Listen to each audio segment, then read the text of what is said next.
Hello, everybody, and welcome back to the lab, featuring our special guest today, Peyton, back for Oh, another episode. He's handling it well. He's got that head control.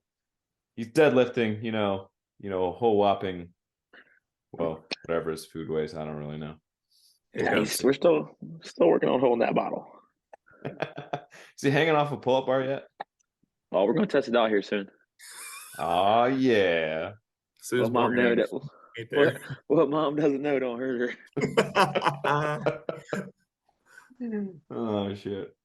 Now, today's topic, okay, this one actually comes out from one of our old posts that we had put out about questions that you guys wanted to know. So the question was, should the general public train like a tactical athlete or a bodybuilder?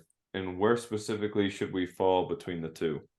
Thought that was kind of an odd question, but I also kind of thought it would be a kind of a fun little discussion to have. So I agree, Peyton. Bodybuilder, 100%. But tactical athlete compared to a bodybuilder, I mean, I feel like they're just so drastically different. And like general public, are we talking about like someone who's just off the street, or like, I don't know, where you guys want to take this? I'm kind of curious how in depth you guys want to go with this. Throw out your definition of a tactical athlete All right. for the Yep. people. Tactical athlete. Looking that up right now. Individuals in service occupations with significant physical fitness and performance requirements, such as law enforcement, firefighters, emergency responders, and military service members. Okay. Wow. Very, very broad. Like it. Yeah. Oh man. I mean, it depends. I mean, because shit, dude. Some of these cops around here, they're not fucking passing their physical test. Yeah, just do something. Yeah. Just, So, yeah, I mean, literally we should anything probably else. start out with, setting a standard for something, because there ain't no way that some of these, I mean, you can sit there and walk away and some of these cops ain't getting you. All you gotta do is outrun the taser. You got, Just got to clear your 20 feet, 40 feet, whatever I mean, it is. some of them, they gotta, Oh my they God. big, dude. They might not be able to wrap around and get that thing in time. I guess number one, just move. Do some exercise that you prefer, and then let's get specific off of it. That'd be a good thing to start with. Jeez and Pete. All right, so let's go with like. I mean, just what we're something gonna- even simpler, like if it increases your quality of life, do that. Mhm. Hit it. Makes sense. Like, do you I guess- physically struggle to sit down to take a shit? You need to do squats. Stand up. Yeah. If we're talking like, I don't know, maybe it's just the states here, like the part we're in. But if you start getting into like some of like the SWAT teams and some of these higher level based programs, I think that would benefit more the general public, just because it's a lot more like reality. Mhm. They do the like the things that are helping to increase your daily activity living and things like that. Bodybuilding is just more for a show. And then when it comes down to like, I mean, probably if you're a tactical athlete, you probably have some type of mixed martial arts background, some type of something along those lines, to where if something would ever happen, shit hits the fan and you got to be able to back it up. I think that's going to be more beneficial than, doing sets of 10 by 10 German volume on bench press. Yeah. Fuck, that's a lot of volume. This is interesting. Across like the U.S., we have an under muscle problem. And that's like where a lot of our metabolic stuff comes from too. And as we get like older, proportionally, obviously, we have this stark curve that goes downward in loss of muscle mass. So, from like a physiological perspective, you kind of can't argue do both, Yeah. right? So it should always be to move well, but build as much muscle mass as you can over the course of your life. Well, it's hard. what's that other one? Wolf's Law, something like that. It like builds the density of your bones as well. Yep. Which is kind of what you want as you get into like your 80s and your 90s, when you're more likely at a fall risk to, pop a hip. Exactly. Ideally, as an old man, your life would be way better without a hip replacement or your hip surgery. Well, like we talked about before, every good program has a little bit of everything in it. I mean, we have mix of power, we have mix of strength, we have mixes of bodybuilding. I mean, I think our our programs match pretty much every realm. You know, you got the intervals and things like that. But Yeah. so I mean, Mhm. And obviously, like you will build the muscle mass with the tactical stuff too. So yeah, Yeah. I think this was it 90? It's either 99% or 95% of people over the age of 30 don't sprint anymore. They'll never 95. sprint another day in their life. Yep, 95. Which I mean, all of a sudden, Wow. like say you're, for instance, you know, with the baby, you know, he starts running towards the street and there's a car coming. Reality is hit. You got to fucking unhook the plow here, and you're not going to be able to physically be able to do it. I can't imagine the So, pain right. that would be. Of I mean, like, you're physically able to not protect your child. I mean, once yeah, your only job is to protect your kids as a Yeah. parent, in a sense. And if Yeah. you can't physically do that, I mean, what good are you? yeah, absolute liability. Yeah. yeah. So let's switch it up then a little bit. Let's change it. So how about like the sports performance, sports medicine model versus the tactical athlete model? So like not specifically thinking like I'm not thinking like tactical athlete is in like first responders or, you know, police officers, things of that nature. I'm thinking more of like military personnel who have to be prepared to obviously serve the country compared to like college athlete who's in a system where they have athletic trainer, strength coach. Like the models are going to differ a little bit, but at the same time, they're going to be very similar. So what would you guys like to see? Like, I guess, what am I trying to get at with this? Have you I know guys where you're ever going had with to it. work? I got you. Hit me, I got Brandon. you. Save me. So we've actually had a lot of I personally have worked with 4 guys that getting ready to go to the military test, and then I've had a couple of cops that are getting ready to go take their physical test. Alex, you're working with one guy right now that ready to do his Yeah. yeah. Mm-hmm. Yeah, So he's in a got his sense, in January. I mean, you got the standard. You know, you got to do your certain amount of push-ups. You got to do your certain amount of pull-ups and the mile run test. But like that's just for like the bare standards. But whenever you get a a 60-pound vest on, like all your gear, your vest, you got your rifle on your shoulders, so you got to start getting your body ready for that. So we'll do sandbag carries. We'll do, instead of doing box jumps, we'll do like box hurdle hops where you pretty much just jump on top of the box and get down, so it kind of mimics a barrier. A lot of this kind of interval training styles, keeping up that fast rate, that fast pace, and then I'll do a lot of like upper body isometrics.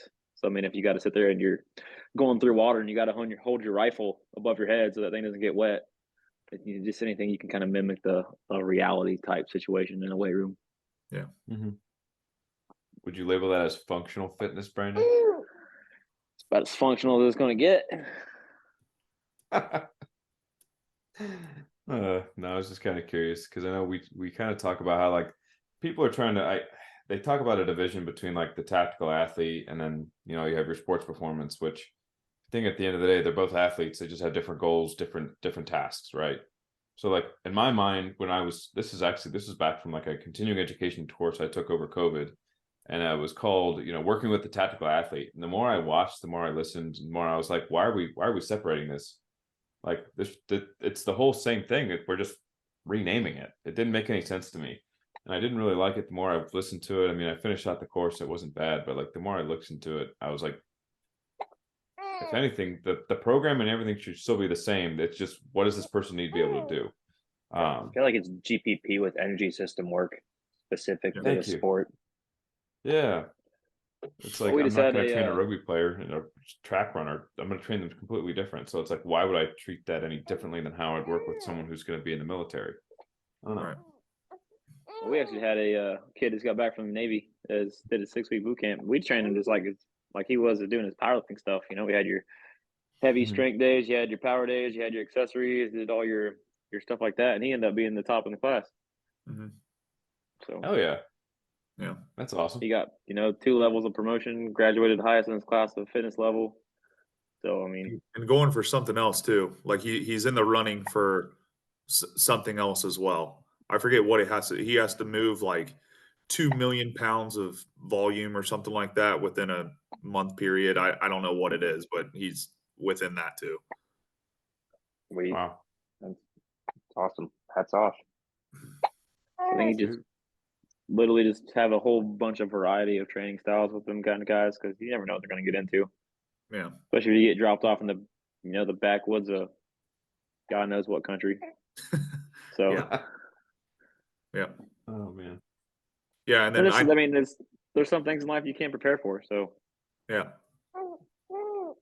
like one of my buddies, he's a SEAL Team 2, and so I just talked to him about like, what are some of the requirements that you guys have, and like, what do you struggle with, and blah blah blah. And he's he's on like the medic side, but he has to run out there and save like his best friends that just got their legs blown off and drag them back or carry them back. So we had him do like a ton of the sandbag carries. Um, he would do like buckets of water in like one hand while carrying like something else on his shoulder for like that stuff too, just for like balance and getting used to just like weird predicaments that he was in and all this other stuff. And then like SEAL Team 2, they're responsible for all the Arctics. So when he goes to his training, they fly him to Alaska, they fly him to the mountains of Colorado, and they're jumping out of planes, and it's like negative 30 degrees when they're jumping. So he said their whole face would be ice by the time they hit the ground. I can't even imagine that. but yeah, you're not preparing yourself for that, No. especially if you live in Ohio. Yeah. Yeah, he lives in Virginia, is where he's stationed at right Yeah. now. So But he's on deployment. But he's not allowed to tell us where. Understandable. So I guess out of all the athletes that you guys have worked with, and then when you guys had those first responders, or I guess the military members, how drastically different did you go about programming for them compared to like some of the other athletes? Similar, right? yeah. Very. I mean, they're within 5% the same. Yeah.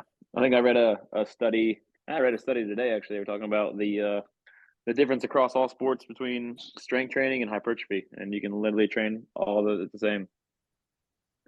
You start getting into your power development, things like that. You kind of start specializing it. I guess you would say sport by sport. But when you're talking about strength, you're talking about hypertrophy. I mean, a football player and a soccer player, they can train the same exact way. Yep. Yeah, I know a lot of guys just like anecdotally get a lot of like hypertrophy from speed days indirectly too. Yep. Even though it's like not supposed to create that much mechanical tension, it somehow gets them bigger. Yep. Okay. Well, and I mean that's like a big reason too, is like you're not necessarily having poundage on the bar, but like when you add the bands, that's an increase of 25% of your bar based off your 1 rep max. So like you have to push through that.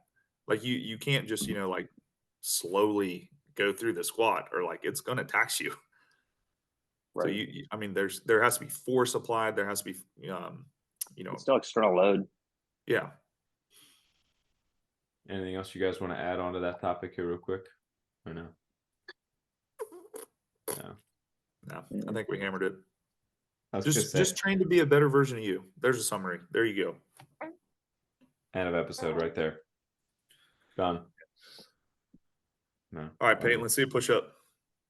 Yep. And now he's trying to eat my arm, so we're trying to get some calories in. Yeah. Gotta get that protein. You gotta fill that big ass head. End of the night, it gets a little wear down on him. It's getting a little tired. Having to lift this thing up all day is exhausting. Hey, I feel you, dude. No, but Doesn't what get I'm any going to do easier. is I'll end up putting up a little poll again, ask questions. So again, if you guys want to, kind of like what we did tonight, we'll put up something on the Instagram probably on Friday when we release the episodes. But feel free to shoot us a question. If there's something you guys want us to talk about, let us know. Make sure you guys take a look at the Instagram page, the YouTube channel. Currently working on a Patreon page, which will hopefully be released in the next 2 months. But if you guys have any questions, feel free to reach out. All right, we will see you guys in the next episode.